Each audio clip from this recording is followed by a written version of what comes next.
perumpamaan ya, harta yang kita keluarkan di jalan Allah itu seperti sebutir yang menumbuhkan 5 tangkai. Nah, setiap tangkai itu malah mengeluarkan 100 biji. Allah melipat gandakan siapa yang dikehendaki. Allah Maha luas dan Allah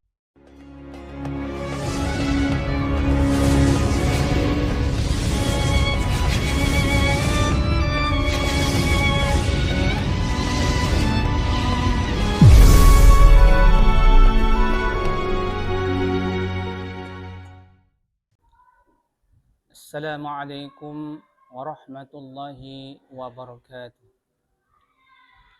Alhamdulillahi rabbil alamin. Assalatu wassalamu ala Rasulillah wa ala alihi wa sahbihi wa man wala. Hadirin wal hadirat, kaum muslimin dan muslimat serta sahabat sedamada dimanapun berada. Semoga dimuliakan Allah Subhanahu wa taala.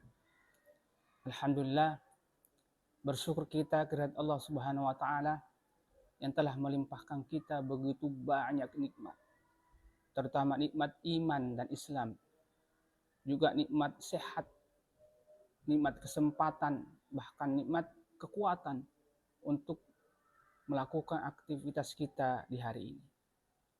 Salawat dan salam semoga tercurahkan kepada baginda Rasulullah Nabi Muhammad sallallahu alaihi wasallam. Mari kita senantiasa meningkatkan iman dan amal soleh kepada Allah, karena dengan iman itu akan menentukan derajat kita kelak di sisi Allah Subhanahu wa taala. Hadirin wal hadirat, kaum muslimin, sahabat sedamada yang dimuliakan Allah Subhanahu wa taala. Alhamdulillah, kita sudah melewati beberapa hari bulan suci Ramadan ini.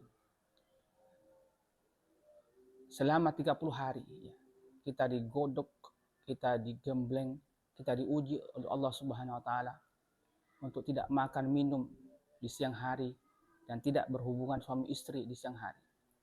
Semua itu kita lakukan demi mengharapkan ridho Allah Subhanahu wa taala. Semoga Allah Subhanahu wa taala meridhoi dan kita akan mendapatkan pahala di sisi Allah Subhanahu wa taala. Dengan persiapan yang begitu matang ya, dengan niat yang ikhlas, lalu keinginan kita yang kuat untuk menambah wawasan keislaman kita. Juga kita diberikan sehat oleh Allah Subhanahu wa taala di bulan Ramadan ini sehingga kita mampu melaksanakan amalan-amalan di bulan suci Ramadan ini. Dan kita juga sudah mempersiapkan harta kita untuk kita infakkan, untuk kita sedekahkan ya, kepada orang-orang yang membutuhkan. Semoga itu diterima Allah Subhanahu wa taala. Hadirin wal hadirat, sahabat sedamada yang dimuliakan Allah Subhanahu wa taala. Ramadan sebagai lembaga pendidikan insya Allah mampu merubah, memperbaiki diri kita dari hal-hal yang tidak baik menjadi baik, ya, yang sudah baik menjadi lebih baik lagi. Dan itu bisa kita lihat dari perubahan-perubahan yang ada di diri kita maupun lingkungan kita. Perubahan itu bisa cepat, bisa lambat, tergantung kesungguhan kita di dalam proses ya, belajar mengajar di bulan suci Ramadan itu, di dalam taklim muta'alim di bulan Ramadan itu. Kita bisa lihat perubahan itu pada niat kita, perubahan mental kita, perubahan spirit intelektual kita, perubahan fisik dan hubungan kita dengan masyarakat. Yang pertama adalah hati kita yang gersang, hati yang kering karena jauh dari Allah Subhanahu wa taala. Menjadi hati yang tenang, damai, tentram karena selalu mengingat Allah Subhanahu wa taala. Karena dekat dengan Allah Subhanahu wa taala. Ala bi dzikrillah tatmainnul qulub. Ingatlah, hanya dengan mengingat Allah hati menjadi tenang. Sebelum Ramadan mungkin kita jarang berjamaah di masjid.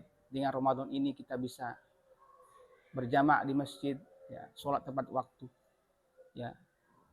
Mungkin sebelum Ramadan ya kita sholat kita bolong-bolong. Dengan Ramadan ini kita bisa memperbaiki, lebih istiqomah. Sebelum Ramadan mungkin kita jarang membaca Al-Quran. Dengan Ramadan ini kita bisa membaca Al-Quran sampai khatam, bahkan berulang-ulang. Itu prestasi yang luar biasa. Ya.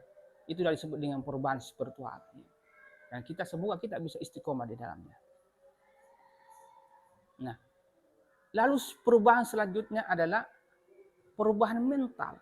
Sikap kita yang acuh tak acuh terhadap kemungkaran menjadi sikap yang punya kepekaan terhadap kemungkaran. Baginda Rasulullah Shallallahu Alaihi Wasallam pernah bersabda, "Man ra'a minkum munkaran, falyughayyirhu biyadi, fa illam yastati fa bilisani, fa illam yastati fa biqalbi, wa dzalika ad'aful iman." Apabila kamu melihat kemungkaran, kata Rasulullah, hendaklah kamu mengubah dengan tanganmu. Fa illam yastati, jika tidak mampu dengan lisanmu, ya. Fa illam yastati dengan fa biqalbi, dengan hati. Tapi kata Rasulullah, itulah selemah-lemahnya iman. Amar ma'ruf itu merupakan keharusan, harus ada di dalam hidup berjamaah, di dalam hidup bersosial, di dalam hidup bermasyarakat, agar kita mendapatkan keberkahan di dalamnya, keberkahan untuk diri kita, untuk keluarga kita, dan masyarakat di mana kita tinggal. Dan juga itu sebagai bukti bahwa kita adalah umat terbaik. Allah Subhanahu Wa Taala berfirman di dalam surat Ali Imran ayat 110, "Kuntum khairu ummatin ukhrijat linnas ta'muruna bil ma'ruf wa tanhauna 'anil munkar wa tu'minuna billah." Kalian, kata Allah, umat Islam ini adalah umat yang terbaik yang dilahirkan untuk manusia, mengajak kepada kebaikan, melarang kepada kemungkaran.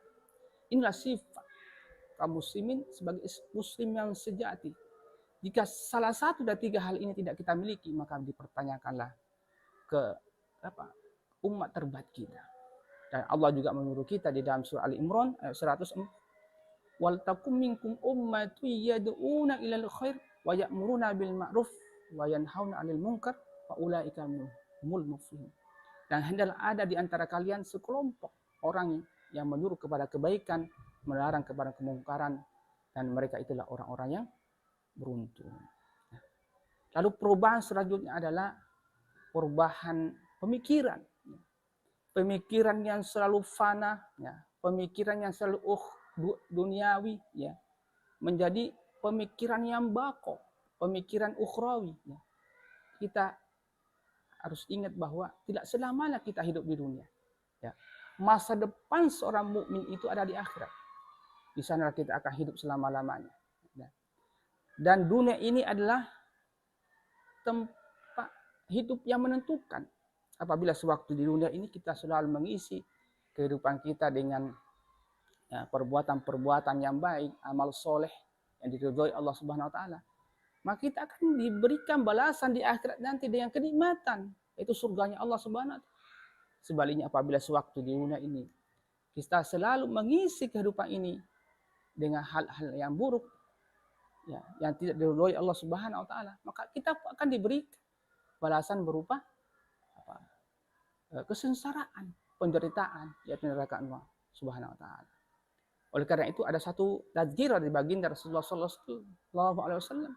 Barang siapa yang di pagi harinya niatnya itu karena mengejar dunia, mengharapkan dunia, maka Allah akan memberikan kefakiran kepadanya selamanya.